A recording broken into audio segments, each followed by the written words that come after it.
નમસ્કાર, જીએસટીવીની વિશેષ રજૂઆત યસ ડોક્ટરમાં આપનું સ્વાગત છે. હું છું અન્વી. આપણે વાત કરીશું હાર્ટ ફેલિયર વિશે અને જેના વિશે વાત કરવા આપણી સાથે ઉપસ્થિત છે consultant cardiac anaesthesiologist and heart transplant specialist doctor Chintan Sheth. સ્વાગત છે આપનું જીએસટીવીમાં. ડોક્ટર ચિંતન, પહેલા તો એ જણાવો કે હાર્ટ ફેલિયર એટલે શું? હાર્ટ ફેલિયર એક મેડિકલ ટર્મિનોલોજી છે, જેનો મતલબ એવો બિલકુલ નથી કે તમારું હાર્ટ સંપૂર્ણપણે ફેલ થઈ ગયું છે. એનો મતલબ એવો છે કે હાર્ટનું પમ્પિંગ છે તે હાર્ટની જે પંપ કરવાની ક્ષમતા જે નબળી થઈ ગઈ છે. તો સામાન્યતઃ આપણે હાર્ટનું પમ્પિંગ જોઈએ તો 60 થી 70% હોય છે, જેને અમે મેડિકલ ટર્મિનોલોજીમાં ઇજેક્શન ફ્રેક્શન કહીએ છીએ. જ્યારે આ પમ્પિંગ ઘટીને 50-40% ઓછું થઈ જાય ત્યારે આપણે હાર્ટ ફેલિયર કહીએ છીએ, અને જ્યારે આ પમ્પિંગ ઘટીને 25 થી 30% જેટલું થઈ જાય ત્યારે આપણે જીવલેણ હાર્ટ ફેલિયર તરીકે કહીએ છીએ. સો હાર્ટ ફેલિયર એટલે કે જે આપણે જાણીએ છીએ કે આપણું જે હૃદય છે એનું કાર્ય છે કે શરીરના અંગોમાં બ્લડને પંપ કરવાનું. તો જ્યારે આ પમ્પિંગની ક્ષમતા 40% કરતા ઓછી થઈ જાય ત્યારે આપણે હાર્ટ ફેલિયર કહીએ છીએ. ઓકે, તો અત્યારના સમયમાં હાર્ટ ફેલિયરની માત્રા કેટલી જોવા મળતી હોય છે? કેટલા કેસ નોંધાતા હોય છે? ભારતમાં આપણે જોઈએ તો હાર્ટ ફેલિયરની માત્રા અત્યારે 1% છે. એટલે અત્યારે જો આપણે જોઈએ ભારતમાં તો 80 લાખથી 100 લાખ જેટલા દર્દીઓ હાર્ટ ફેલિયરથી પીડાઈ રહ્યા છે. અને એશિયાનો હમણાં એક સર્વે આવ્યો તો એ પ્રમાણે દર 9 મૃત્યુમાંથી 1 મૃત્યુ જે છે હાર્ટ ફેલિયરના કારણે થાય છે. ઓકે, હાર્ટ ફેલિયર અંગે વાત કરી રહ્યા છો તો એના પ્રમુખ કારણો કયા કયા છે? હાર્ટ ફેલિયરનું સૌથી પ્રમુખ કારણ જોઈએ તો એ છે કે હાર્ટ એટેક આવવો. તો હાર્ટ એટેકનો મતલબ એવો છે કે જે આપણા હૃદયને બ્લડ પહોંચાડતી નળીઓ છે એ જ્યારે બંધ થઈ જાય તો એના કારણે જે હૃદયના જે સ્નાયુઓ છે જેને નળીથી બ્લડ સપ્લાય મળે છે એ સ્નાયુઓ મૃત થઈ જાય છે, અને એના કારણે એ જે પમ્પિંગ છે પમ્પિંગમાં પાર્ટિસિપેટ એમાં ભાગ નથી ભજવી શકતા, અને એના કારણે હાર્ટનું પમ્પિંગ જે છે ઓછું થઈ જાય છે. તો સૌથી પ્રમુખ કારણ છે હાર્ટ એટેક આવવું. બીજા કારણો આપણે જાણીએ તો એ છે કે વાલ્વની તકલીફ હોવી. તો આપણા હાર્ટમાં 4 વાલ્વ હોય છે, તો કોઈ પણ વાલ્વ સાંકડો થઈ ગયો તો એમાં જે બ્લડ પંપ કરવાનું હાર્ટનો જે પ્રવાહ છે એમાં અવરોધ ઉભો થાય છે, અથવા તો વાલ્વ લીક થઈ જાય તો જે છે બ્લડ આગળ પંપ થવાને બદલે હાર્ટમાં ને હાર્ટમાં પાછળ ફરતું હોય છે. તો એ વાલ્વની તકલીફના કારણે પણ હાર્ટ ફેલિયર જોવા મળે છે, જે સામાન્યતઃ ઓપરેશનથી આપણે એને ટ્રીટ કરી શકીએ છીએ. બીજું કારણ છે કે કાર્ડિયોમાયોપેથી, જેમ એને કે એમાં શું છે કે સ્નાયુઓની તકલીફ છે, તો કાર્ડિયોમાયોપેથી કહીએ છીએ, જે એક આનુવંશિક બીમારી છે. બીજું છે કે હાર્ટના સ્નાયુઓ છે એ ખાસા જાડા થઈ જાય, અથવા તો એ સ્નાયુની અંદર અમુક જે છે કોલેજન કે એવી રીતના જે છે આમાં દ્રવ્યો એની અંદર કલેક્ટ થઈ જાય, જેના કારણે હાર્ટના સ્નાયુઓ છે એ સરખી રીતના કાર્ય કરી શકતા નથી, અને કારણે હાર્ટનું પમ્પિંગ ઓછું થઈ જાય છે. બીજા કારણો જોવા જઈએ તો આલ્કોહોલ રિલેટેડ, તો દારૂ પીવાથી પણ હાર્ટ પોળું થઈ જાય છે અને એના કારણે હાર્ટ ફેલિયર થતું હોય છે. અમુક લોકોને વાયરલ ઇન્ફેક્શન, જેમ કે હમણાં આપણે જોયું કે કોરોના થયો તો કોરોના પછી અમુક લોકોને હાર્ટની બીમારી થઈ, તો એ હાર્ટની કોરોનાના કારણે કે અમુક વાયરલ ઇન્ફેક્શનના કારણે કે બેક્ટેરિયા ઇન્ફેક્શનના કારણે પણ એ હાર્ટના સ્નાયુઓ ઉપર પણ હુમલો કરતા હોય છે, અને એના કારણે હાર્ટનું પમ્પિંગ નબળું થઈ જતું હોય છે. ઘણી વખત પ્રેગ્નન્ટ જે પેશન્ટ હોય છે એમાં પણ બીકોઝ ઓફ પ્રેગ્નન્સીના લીધે હૃદયના સ્નાયુઓ હોય છે નબળા થઈ જતા હોય છે. તો આ બધા હાર્ટ ફેલિયર થવાના કારણો છે. ઓકે, તો હાર્ટ ફેલિયરના રિસ્ક ફેક્ટર્સ કયા કયા છે? સો જેમ આપણે જોયું કે સૌથી પ્રમુખ કારણ હાર્ટ ફેલિયરનું છે કે હાર્ટ એટેક આવો. તો આપણે હાર્ટ એટેક આવવાના પ્રમુખ કારણો જોઈએ તો આપણે સામાન્યતઃ એવું કહી શકાય કે 70-80% કારણો આપણે વર્ણવી લીધા છે. તો સૌથી પ્રમુખ કારણ છે હાર્ટ એટેક આવવાનું એ છે કે હાઈ બ્લડ પ્રેશર, એટલે બીપી વધારે હોવું, ડાયાબિટીસ વધારે હોવું, પછી વ્યસન, તો જેમ કે આલ્કોહોલ, બીડી, સિગારેટ, તમાકુનું વ્યસન હોવું, મોટાપણું હોવું. અત્યારે આપણે જોઈએ છે કે આપણે જે જીવનશૈલી છે, સામાન્યતઃ લોકોની જીવનશૈલી છે એને આપણે જોઈએ તો બેઠાડું જીવન છે. લોકો મોબાઈલ પર કલાકો સુધી બેસીને ગેમ રમે છે, ક્યાં તો એની પર વોટ્સઅપ મેસેજ જોયા કરે, તો એના કારણે જે બેઠાડું જીવન છે એના કારણે હાર્ટ ફેલિયર થવાના કે હાર્ટ એટેક આવવાનું રિસ્ક વધતું જાય છે. આજનો આપણે ખોરાક જોઈએ તો આજના ખોરાકમાં પણ આપણે જોઈએ કે તળેલું, ચીઝ બટરવાળું, જંક ફૂડ જેને આપણે કહીએ છીએ, તેનો વપરાશ વધી ગયો છે. તો એના કારણે પણ જે ચરબી છે એ બોડીમાં અને હૃદયની નળીઓમાં જમા થવાનું એનું રિસ્ક વધી જાય છે, અને જેને કારણે હાર્ટ ફેલિયર કે હાર્ટ એટેક આવો એ બીમારીઓ થતી હોય છે. તો સૌથી પ્રમુખ કારણ જે આપણે કહીએ તો આપણું બેઠાડું જીવન, આપણી જીવનશૈલી છે, અને સાથે તમાકુ કે એનું વ્યસનનું સેવન છે. ઓકે, હાર્ટ ફેલિયરના લક્ષણો કયા કયા છે? કોઈ પણ દર્દીને હાર્ટ ફેલિયર થાય તો શું જોવા મળતું હોય છે? કોઈ પણ દર્દીને અગર હાર્ટ ફેલિયર થાય તો એના સિમ્પટમ્સ છે, જેમ કે એને શ્વાસ ચડવો. તો પહેલા માણસ 1 કિલોમીટર ચાલી શકતું હતું કે 2 કિલોમીટર ચાલી શકતો, હવે માનો કે 500 મીટર ચાલે તેને શ્વાસ ચડવા લાગે છે. બહુ સામાન્ય કામ કરવા જાય થાકી જવું, ખાંસી આવી, અને ખાંસી બી કે સૂકી ખાંસી આવી, કફવાળી ગળફાવાળી ખાંસી જનરલી લંગ્સમાં જે પ્રોબ્લેમ, ફેફસામાં તકલીફ એના કારણે જોવા મળે. સૂકી ખાંસી વારંવાર આવી એક હાર્ટ ફેલિયરના સિમ્પટોમ્સ છે. બીજા સિમ્પટોમ્સની વાત કરીએ તો વજન વધી જવું, પગમાં સોજા આવવા, પેટ ફૂલી જવું, ભૂખ નહીં લાગવી, પછી પેટ ભારે ભારે લાગવું, ખાધા પછી પેટમાં દુખાવો થવો, વોમિટિંગ થવી, ઉબકા આવવા, આ બધા હાર્ટ ફેલિયરના સિમ્પટોમ્સ છે. ઓકે, લક્ષણોની વાત કરી હાર્ટ ફેલ્યુરની. હવે લક્ષણો પાછળના પણ ઘણા કારણો જવાબદાર હોય છે, તો લક્ષણો પાછળના કયા કયા કારણો છે? તો જો આપણે આ હાર્ટ ફેલિયર કઈ રીતના થાય છે અને આપણે એની આખી પેથોફિઝિયોલોજી સમજીએ તો હું ધારું છું ત્યાં સુધી આપણે એના જે સિમ્પટોમ્સ, જે લક્ષણો જોવા મળે છે આપણે સારી રીતના સમજી શકશું. અને એ સિમ્પટોમ્સ આપણે સમજીએ તો આપણે અમુક જીવનશૈલીમાં આપણે જો ચેન્જીસ કરીએ તો આપણે જે હાર્ટ ફેલિયરના સિમ્પટોમ્સથી જે આપણે પીડાયા છે એનાથી આપણે હું માનું ત્યાં સુધી 50% જેટલી રાહત મળી શકે. તો આપણે સમજીએ કે હાર્ટ એક છે. તો હું તમને અહીંયા હાર્ટનું મોડેલ બતાવું. તો આપણું આ હાર્ટ એક છે, પણ એની અંદર 4 ચેમ્બર્સ આવેલી છે. તો એમાં જમણી બાજુ 2 ચેમ્બર છે જેને રાઈટ એટ્રિયમ, રાઈટ વેન્ટ્રિકલ કહીએ છીએ. ડાબી બાજુ છે લેફ્ટ એટ્રિયમ ને લેફ્ટ વેન્ટ્રિકલ. તો આપણે જમણી બાજુના હૃદયમાં શરીરનું બધું અશુદ્ધ લોહી એસવીસી અને આઈવીસી થી જમણી બાજુના હૃદયમાં આવે છે. જમણી બાજુનું જે હૃદય છે એ બ્લડ પંપ કરીને ફેફસામાં બ્લડ આપે છે. એ બ્લડ ફેફસામાં ઓક્સિજનેટ થાય છે, એટલે કે એને ઓક્સિજન મળે છે. ત્યાંથી એ ડાબી બાજુના હૃદયમાં બ્લડ આવે છે અને ડાબી બાજુનું હૃદય જ્યારે પંપ કરે ત્યારે આ મહાધમની દ્વારા, જે લાલ કરે છે, જે મહાધમની દ્વારા શરીરના બધા અંગોમાં એ બ્લડનો પ્રવાહ જોવા મળે છે. તો જ્યારે આ ડાબી બાજુનું હૃદયનું પમ્પિંગ ઓછું થઈ જાય ત્યારે આગળ, જેમ કે આ પમ્પિંગ અહીંયા ઓછું થઈ ગયું, તે આગળ બ્લડ પંપ કરવાને બદલે બ્લડ પાછું ફેફસામાં આવે છે. તો એના કારણે ફેફસાની અંદર પ્રવાહી કે પાણી ભરાઈ જાય છે અને ફેફસાની અંદર પાણી ભરાવાના કારણે જ આપણને જે શ્વાસ ચડવો કે ખાંસી આવી એના સિમ્પટોમ્સ છે. ધીરે ધીરે આ હાર્ટ ફેલિયર જેમ પ્રોગ્રેસ થતું જાય છે તેમ ફેફસાના દબાણ વધતા જાય છે, જેના કારણે જમણી બાજુના હાર્ટ પર બી દબાવ વધે છે અને જમણી બાજુનું હૃદય બી પહોળું થતું જાય છે અને ધીરે ધીરે જમણી બાજુનું હૃદય બી ફેલ થવા લાગે છે. જ્યારે જમણી બાજુનું હૃદય બી નબળું પડવા લાગે ત્યારે બોડીમાં પાણી ભરાવા લાગે છે, કારણ કે જે આપણું અશુદ્ધ લોહી છે એ હાર્ટમાં આગળ ન જતા બેક પ્રેશરમાં, જેમ કે આપણા ઘરમાં કોઈ પાઇપ છે, પાઇપ ચોકઅપ થઈ ગયો તો પાણી આગળ પાઇપમાં જવાના બદલે પાછળ બેક મારે છે. સેમ રીતના હૃદય બી જો નબળું હોય તો હૃદય બ્લડ આગળ પંપ કરવાના એટલે ફેફસામાં અને શરીરના બીજા ભાગોમાં જે છે પ્રવાહી એને પાછું ફેંકે છે. તો એના કારણે આપણા પેટમાં સોજો આવે છે, એટલે પેટ ફૂલી જાય છે. લીવર છે, લીવરમાં સોજો આવે છે. આંતરડા છે, આંતરડાની જે દિવાલો છે એમાં સોજો આવે છે. પગના જે છે પગમાં પાણી ભરાય અને પગમાં સોજો. ઘણા બધા પેશન્ટ આપણે જોઈએ કે જેમનું હૃદય નબળું, એમના પગ હાથી જેવા ફૂલેલા હોય છે. તો એ જે કારણો છે એ હાર્ટનું પમ્પિંગ ઓછું થઈ ગયું છે. તો મેઇન જે કારણ છે આપણા જે સિમ્પટોમ્સ અને જે આપણું પ્રવાહી, જે આપણે પ્રવાહી લઈએ છીએ અને જે હાર્ટનું પમ્પિંગ ઓછું છે એનું ઇમ્બેલેન્સના લીધે છે. ઓકે, આપણે વાત કરી કે ઉધરસ આવી અથવા તો ખાંસી આવી, સૂકી ખાંસી હોય અથવા તો શ્વાસ ચડવો, તે બધા કારણો જવાબદાર છે. તેના પાછળ આપણી જીવનશૈલી પણ જવાબદાર છે. તો જીવનશૈલીમાં સુધારો કેવી રીતે લાવી શકાય? તો જો આ હાર્ટ ફેલિયરના પેશન્ટ જો પાણી પ્રવાહી જો અમુક માત્રાથી ઓછું લે તો જે આ તકલીફો છે એ મેઇનલી આપણે જોયું કે પ્રવાહી વધારે લેવાથી ને પમ્પિંગ ઓછું થવાથી થાય છે, એ ઇમ્બેલેન્સના લીધે થાય છે. તો સામાન્ય તમે અમે હાર્ટ ફેલિયરના દર્દીઓને સલાહ આપે છે કે 1 થી 1.5 લીટર જેટલું જ પ્રવાહી 24 કલાકમાં લેવું. પ્રવાહીમાં દરેક વસ્તુ આવી ગઈ, જેમ કે પાણી આવી ગયું, છાશ આવી ગઈ, સૂપ, જ્યુસ, ઓવરઓલ 24 કલાકનું પ્રવાહી જે છે એ 1 થી 1.5 લીટર કરતા ઓછું આવવું જોઈએ. સેકન્ડ વસ્તુ છે કે મીઠું. આપણે બધા જાણીએ મીઠું એટલે સોલ્ટ. આપણે બધા જાણીએ કે જો આપણે સોલ્ટ ઇન્ટેક વધારશું તો પાણીને ખેંચે છે, તો આપણા બોડીમાં સોલ્ટ વધારે હશે તો એ પાણી પણ વધારે બોડીમાં રાખશે. તો સોલ્ટની માત્રા સામાન્ય 3 થી 4 ગ્રામ 24 કલાકમાં જરૂર પડતી હોય છે. પણ જેવા આવા હાર્ટ ફેલિયર વાળા પેશન્ટ છે એમને મીઠું 1.5 થી 2 ગ્રામ જેટલું જ લેવું જોઈએ. મીઠું સંપૂર્ણ બી બંધ નહીં કરવું જોઈએ. સંપૂર્ણ મીઠું બંધ કરે તો એ પણ હૃદય માટે હાનિકારક છે, પણ 1.5 થી 2 ગ્રામ જેટલું મીઠું લેવું જોઈએ. ત્રીજી વસ્તુ આપણે જોઈએ કે હાર્ટ ફેલિયર વાળા જે પેશન્ટ છે એમને જ્યારે ખાય પછી, બીકોઝ કે આંતરડાની દિવાલોમાં પાણી ભરાઈ ગયું છે, લીવરમાં પાણી ભરાઈ ગયું છે, એના લીધે ખાધા પછી એમને પેટ ભારે ભારે થઈ જાય છે. કારણ કે આપણે જ્યારે ખાઈએ ત્યારે આંતરડાને પચાવવા માટે લોહીની જરૂર પડે છે. જે નબળું હૃદય છે એટલું લોહી પહોંચાડી નહીં શકતું અને એના લીધે આંતરડા રડે છે લોહી માટે, પણ એને આંતરડા મળતા નથી અને એના લીધે જ પેટમાં દુખાવો થતો કે વોમિટિંગ સિમ્પટમ્સ થવા જેવું થાય છે. તો એના માટે આપણે જીવનશૈલીમાં એ ચેન્જ કરી શકીએ કે આપણે જે ખોરાક છે એક સાથે પેટ ભરીને ખાવા કરતા ટુકડે ટુકડે ખાઈએ.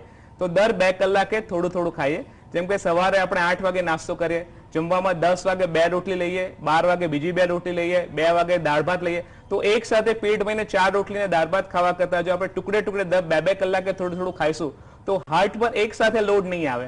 અને હાર્ટ પર એક સાથે લોડ નહીં આવે તો આપણા જે સિમ્પટોમ્સ છે કે ખાધા પછી પેટ ભારે ભારે થઈ જવું કે ઉલટી ઉપકા આવવા, એ સિમ્પટોમ્સમાં ઓલમોસ્ટ 70 to 80% આપણને રાહત મળશે.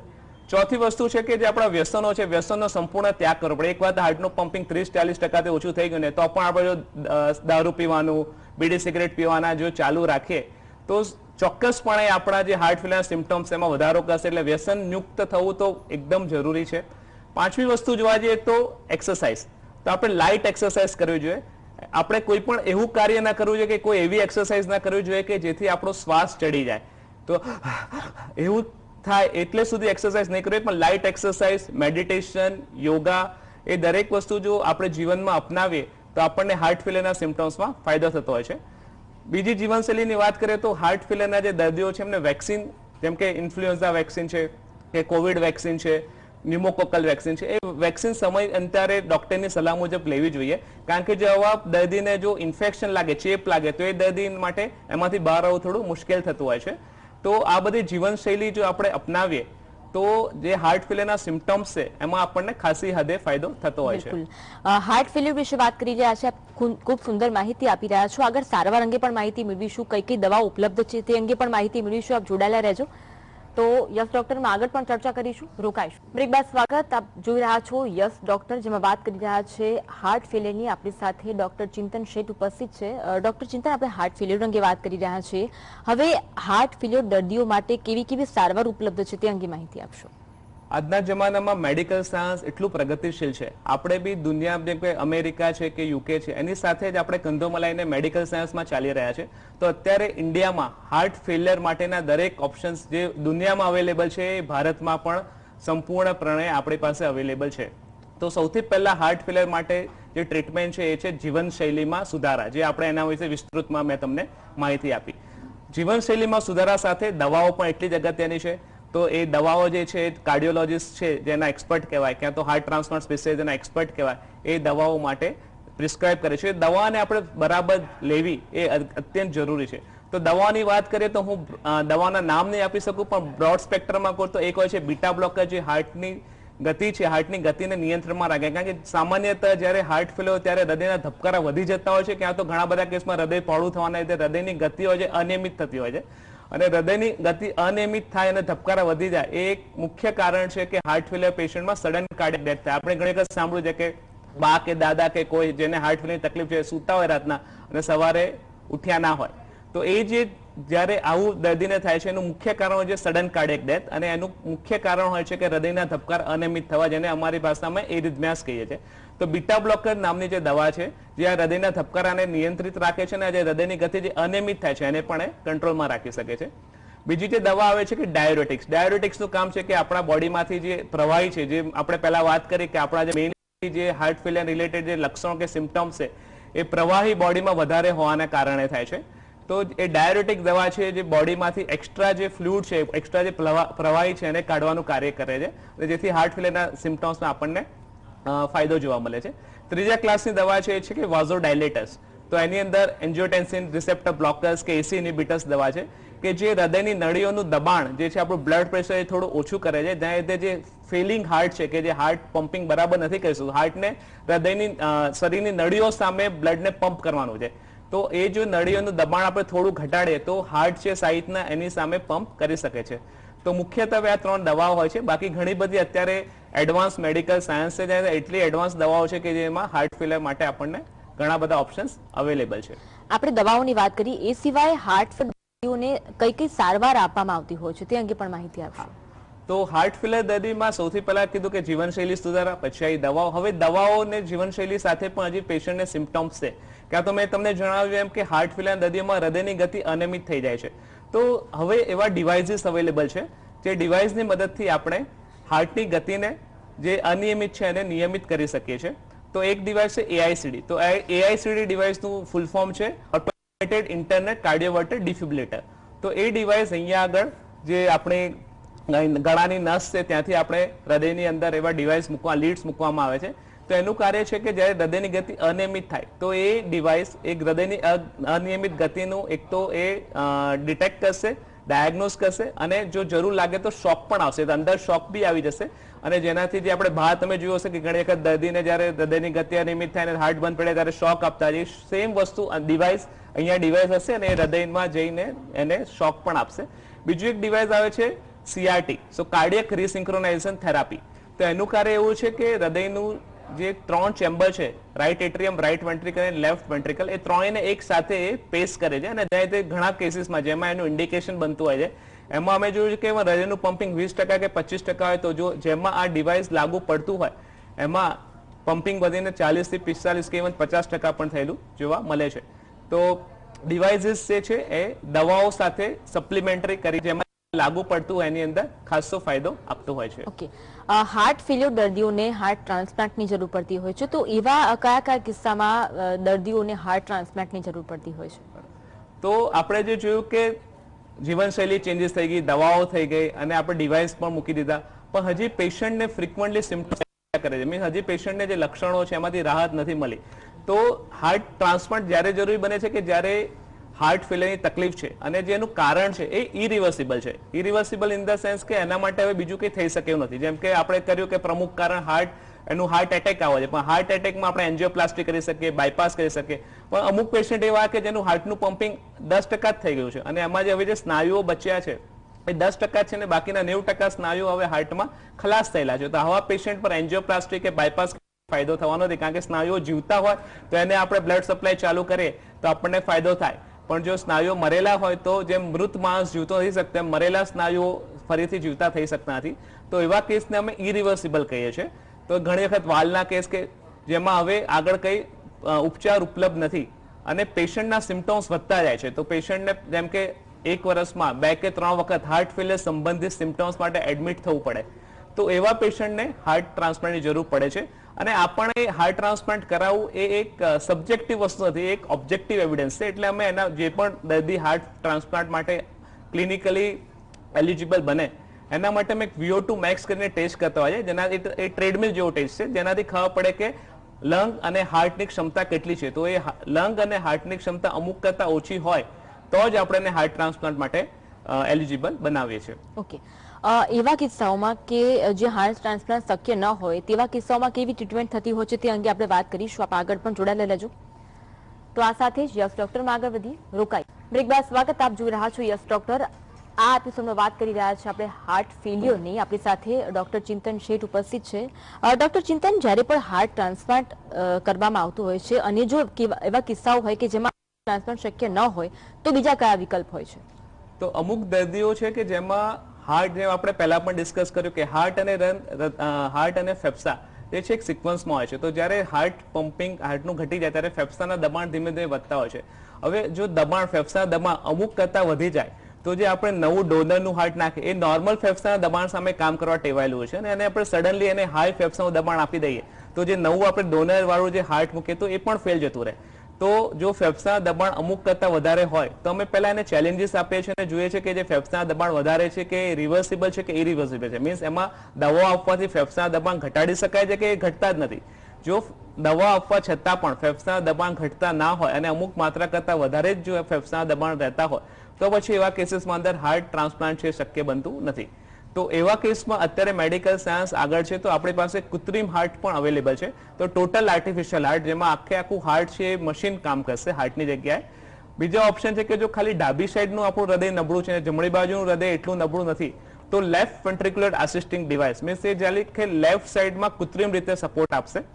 તો અહીંયા જે ડિવાઇસ છે એલ્વેટ એ જે ડાબી બાજુનું આપણું વેન્ટ્રિકલ છે, જે કે ડાબી બાજુનું હૃદય છે ત્યાંથી બ્લડ લેશે અને પંપ થ્રુ આર્ટિફિશિયલ પંપ હશે જે બેટરીથી ચાલતો હશે. બેટરી પેશન્ટ પહેરીને ફરતો હોય છે બેગની જેમ. તો બેટરી થ્રુ ડિવાઇસ ચાલશે અને જે લેફ્ટ વેન્ટ્રિકલ એ ડાબી બાજુના હૃદયમાંથી એ બ્લડ લઈ અને મહાધમનીમાં એ આપશે. સેમ વે આપણી પાસે રાઈટ સાઈડ, સપોઝ જમણી બાજુના હૃદયમાં બગાડ છે ને ડાબી બાજુનું હૃદય એટલું ખરાબ નથી, તો જમણી બાજુના માટે આરવેટ રાઈટ વેન્ટ્રિક્યુલર આસિસ્ટિંગ ડિવાઇસ પણ અવેલેબલ છે. સો જો હાર્ટ ટ્રાન્સપ્લાન્ટ શક્ય ના હોય તો એવા પેશન્ટ માટે left ventricular assisting device, right ventricular assisting device કે પછી ટોટલ આર્ટિફિશિયલ હાર્ટ જે ઓપ્શન્સ પણ અવેલેબલ છે. ઓકે, આપે આ બધી સારવારની જે વાત કરી, કૃત્રિમ હાર્ટ લગાવવાની વાત, તો આના આગળ કોઈ રિસ્ક ફેક્ટર્સ ખરા? એટલે લોકો અત્યારે મુકાવતા હોય છે, લોકો વિશ્વાસ છે કૃત્રિમ હાર્ટ, હા, કમ્પ્લીટ કૃત્રિમ હાર્ટ, આર્ટિફિશિયલ ટોટલ આર્ટિફિશિયલ જે હાર્ટ આપણે કહીએ તો એ ઇન્ડિયામાં બહુ ઓછા ઇમ્પ્લાન્ટ થયા છે. એનું રિસ્ક પણ વધારે છે, એનો ખર્ચો પણ વધારે. એનો ખર્ચો ઇન્ડિયામાં અત્યારે આશરે 1 કરોડથી ઉપર થતો હશે ટોટલ આર્ટિફિશિયલ હાર્ટનો. એલ્વેટ ડિવાઇસ જે છે કે લેફ્ટ વેન્ટ્રિકલ આસિસ્ટની વાત, એ ઇન્ડિયામાં ઘણા બધા ઇમ્પ્લાન્ટ થયેલા છે અને બહુ જ સારા સક્સેસફુલ રિઝલ્ટ પણ છે. એ ડિવાઇસ સાથે સ્વિમિંગ કરી શકાય છે, હાઇકિંગ કરી શકાય છે, મીન્સ એક નોર્મલ માણસ જે લાઈફ જીવી શકે દરેક વસ્તુ એ એલ્વેટ વાળા પેશન્ટ કરી શકે છે. તો એ એક સક્સેસફુલ થેરાપી છે ને ઇન્ડિયામાં આપણે ઘણા પેશન્ટમાં એલ્વેટ થેરાપી સક્સેસફુલી આપણે એને અજમાવેલી છે. ઓકે, હાર્ટ ટ્રાન્સપ્લાન્ટ કર્યા પછી દર્દીને શું શું ધ્યાન રાખવા જોઈએ? હાર્ટ ટ્રાન્સપ્લાન્ટ માટે આપણે દર્દીને જેમ કે આપણે કોઈનું હૃદય આપણા શરીરમાં મૂકીએ તો આપણું શરીર એને એક્સેપ્ટ કરે. જેમ કે આપણા ઘરમાં સડનલી કોઈ એક માણસ અલગથી આવી જાય, સ્ટ્રેન્જર કોઈ અજાણે માણસ આવી જાય તો આપણે આને આપણા ઘરમાં ઘૂસવા ના દઈએ. સેમ આપણા બોડીમાં આપણે કોઈનું હૃદય મૂકી દઈએ તો આપણું બોડી એને શરૂઆતમાં એક્સેપ્ટ કરે નહીં. તો એ આપણું બોડી એને એક્સેપ્ટ કરે એના માટે આપણે ઇમ્યુનોસપ્રેશન કે જેનાથી આપણી રોગ પ્રતિકારક શક્તિ ઓછી થઈ જાય એવી દવાઓ આપવી પડે. તો આપણે હવે બધા જાણીએ છીએ કોરોના લીધે આપણને બધાને ખ્યાલ છે કે જ્યારે આપણે શરીરની રોગ પ્રતિકારક શક્તિ ઓછી થઈ જાય કે ઓછી કરે તો ઇન્ફેક્શન એટલે ચેપ લાગવાનું રિસ્ક વધી જતું હોય છે. તો આ દર્દીઓએ ધ્યાન રાખવું પડે છે કે એમને ચેપ ના લાગે. તો આપણે જે કોરોના કાળમાં જે આપણે બધા પ્રિકોશન્સ લેતા હતા, માસ્ક પહેરવાના, હાથ ફ્રિકવન્ટલી સાફ કરવાના, ટોળામાં અવોઇડ કરવાનું, એ પ્રિકોશન્સ એમને લાઈફ લોંગ લેવા પડતા હોય છે.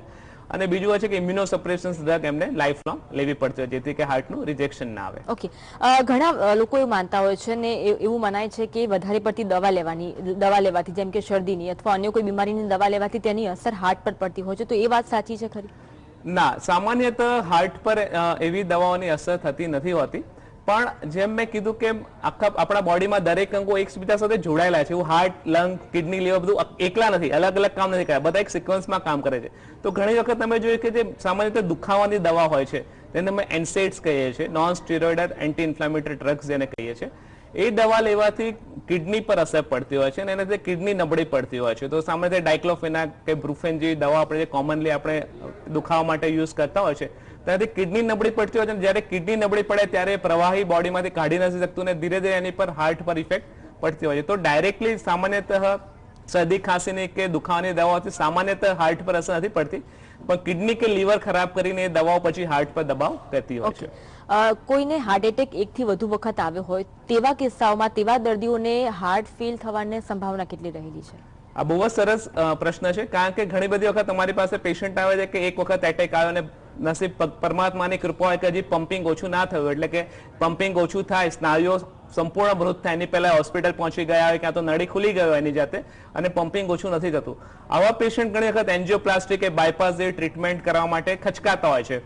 પણ જો આવા પેશન્ટમાં ફરીથી હાર્ટ એટેક આવે તો એ પમ્પિંગ ઘટીને 40 કે 30% પણ થઈ જાય અને પછી ફરીથી હાર્ટ એટેક આવે તો માની લો કે 10% કે 15% થઈ જાય અને પછી અમને હાર્ટ ટ્રાન્સપ્લાન્ટ કે એલ્વેટ જેવી થેરાપી જે આપણે ડિસ્કસ કરી એ બાજુ આપણે જવું પડે.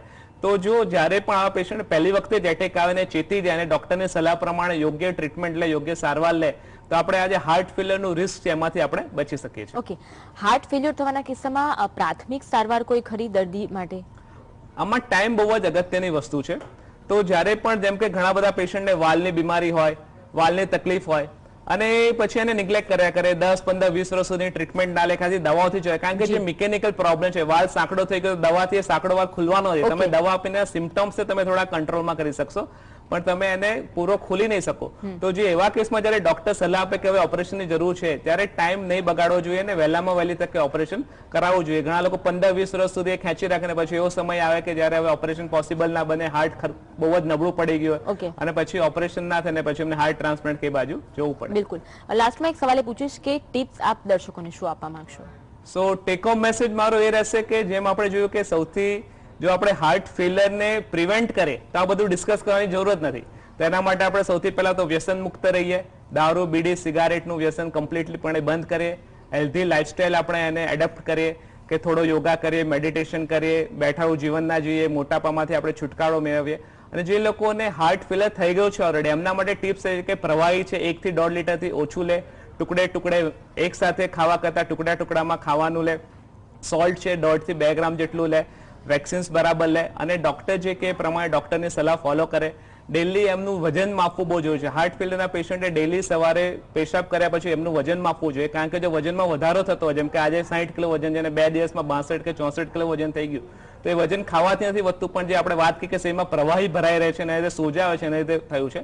તો વજન રોજ માપતા રહેશો તો એમને આઈડિયા આવશે કે હવે પ્રવાહી ભરાયું છે. તો જો વહેલામાં વહેલી તકે આપણે ડોક્ટર પાસે જઈને એની ટ્રીટમેન્ટ કરીએ તો એમાંથી આપણે હાર્ટ ફેલિયરના સિમ્ટમ્સને હોસ્પિટલ એડમિશનથી આપણે બચી શકીએ છીએ. રોજ આ પેશન્ટોએ સવારે, બપોરે, સાંજે એમનું બીપીને ધબકારા માપવા જોઈએ અને ક્યારે પણ એમાં ઉપર નીચે જણાય તો તરત ડોક્ટરને જણાવવું જોઈએ, કારણ કે જો આ વસ્તુ ના કરીએ તો આ બધી વસ્તુઓ જીવલેણ બની શકે છે. એટલે પેશન્ટનું મોનિટરિંગ, પેશન્ટનું લાઇફસ્ટાઇલ મોડિફિકેશન, જીવનશૈલીમાં સુધારા એ દરેક વસ્તુ હાર્ટ ફેલિયરના દર્દી માટે અત્યંત જરૂરી છે. ડોક્ટર ચિંતામાં આવ્યા અને હાર્ટ ફેલિયર વિશે ખૂબ સુંદર માહિતી આપી બદલ આપનો ખૂબ ખૂબ આભાર. ખૂબ ખૂબ આભાર. Thank you. તો આ સાથે જ વિશેષ રજૂઆત બસ આટલું જ. નમસ્કાર.